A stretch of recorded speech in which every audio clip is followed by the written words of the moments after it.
ये सेब हर दिन वर्कआउट करता था क्योंकि कुछ समय पहले मालिक ने उसके दोस्त को चुना था और उसे छोड़ दिया था। इसीलिए अगले दिन उसने खुद को लाल पेंट से रंग लिया और सपने देखने लगा कि अब तो उसे भी स्टिकर मिलेगा। लेकिन तभी मालिक ने फिर से उसके दूसरे दोस्त को चुना। अब सेब ने लगभग हार मान ही ली थी और सोचने लगा कि शायद वो सेब बनने के लायक ही नहीं है। तभी उसकी नजर पास के जिम पर पड़ती है। सेब खुश हो जाता है और तुरंत ही 80 किलो के डंबल्स उठाने लगता है। वो पूरे 2 सालों तक जिम में पसीना बहाता है, लेकिन जब वो खुद को देखता है तो उसे एहसास होता है कि वो जरा भी नहीं बदला। तभी वो एक एयर पंप लेता है और खुद को पंप करके बड़ा कर लेता है। अब वो पूरे कॉन्फिडेंस के साथ वापस लौटता है और उसे आखिरकार वो स्टिकर मिल जाता है। लेकिन अगले ही दिन उसकी हवा के साथ उसका स्टिकर भी निकल जाता है और तभी मालिक ट्रक लेकर चले जाते हैं, जिससे सेब को इतना गुस्सा आता है कि वो खुद को पेड़ से अलग करके पेड़ों के बीच झूलता हुआ ट्रक का पीछा करने की कोशिश करता है। लेकिन आखिरी छलांग लगाते वक्त उसका हाथ फिसल जाता है और वो नीचे बैठे एक आदमी के ऊपर गिर जाता है। और इसी सेब की वजह से न्यूटन ने ग्रेविटी की खोज की थी।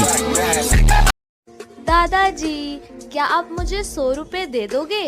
100 रुपए? क्यों बेटा, क्या करना है? वो ना, मुझे एक चॉकलेट लेकर आनी है। अरे बेटा, जब मैं तुम्हारी उम्र का था ना, तब मैं मार्केट से सिर्फ 2 रुपए में घर का साबुन, दूध, चीनी, ब्रेड, बिस्किट सब ले आता था।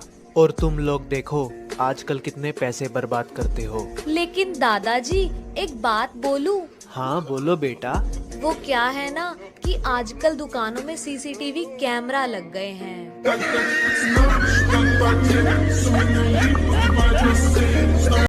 दोस्तों, एक कसाई के घर चूहा, कबूतर, मुर्गा और बकरा रहते थे। एक दिन कसाई चूहा पकड़ने के लिए एक चूहादानी ले आया। जब चूहे को यह बात पता चली तो वह भागा भागा कबूतर के पास गया और बोला, बहन मेरी मदद करो, कसाई चूहादानी लाया है, उस चूहेदानी को कहीं दूर फेंक आओ। कबूतर बोली, चूहेदानी से मुझे क्या खतरा, मैं क्यों फेंकूं? अब चूहा मुर्गे के पास गया। मुर्गा हंसकर बोला, ये तो मेरी समस्या नहीं है, तुझे खतरा है, तू जाकर फेंक। बेचारा चूहा दौड़ते हुए बकरे के पास गया। बकरा बोला, चूहेदानी में मैं थोड़ी फंसने वाला, मैं ऐसा बिल्कुल नहीं करूंगा। निराश होकर चूहा अपने बिल में चला गया। रात को अचानक खट की आवाज आई। कसाई की बीवी को लगा कि चूहा चूहेदानी में फंस गया है। वह चूहेदानी के पास जा रही थी, अचानक उसे सांप ने काट लिया। कसाई अपनी बीवी को वैद्य के पास ले गया। वैद्य बोला, इसे कबूतर का सूप पिलाओगे तो ठीक हो जाएगी। कसाई ने कबूतर का सूप बनाकर अपनी बीवी को पिला दिया। उसकी बीवी ठीक हो गई। कसाई ने अपनी बीवी के ठीक होने की खुशी में मुर्गे को काटा और खा गए। जब पड़ोसी को पता चला कि उनकी पत्नी ठीक हो गई है तो सब पार्टी मांगने घर आए और कसाई ने पार्टी में बकरा बनवा दिया। दोस्तों, यह वही कबूतर, मुर्गा और बकरा थे जो चूहे के मुसीबत के समय में उनकी पैंट्स तक उतार के चेक किया कि वो हिंदू है या मुस्लिम। हम हमेशा कहते हैं कि का कोई मजहब नहीं होता, लेकिन अगर नहीं होता तो उन्होंने क्यों पूछा तू हिंदू है या मुस्लिम? और जैसे ही जुबान से हिंदू शब्द निकला वैसे ही वो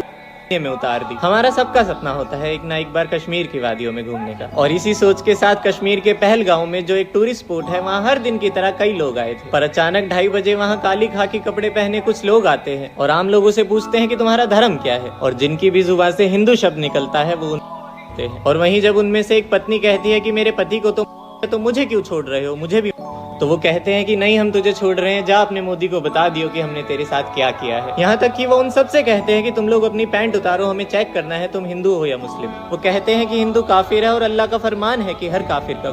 तो इस बार जो हुआ है, इसे जो भी सुन रहा है वो इसे भूल ही नहीं पा रहा है। क्या सच में अब कश्मीर में हिंदुओं का जाना?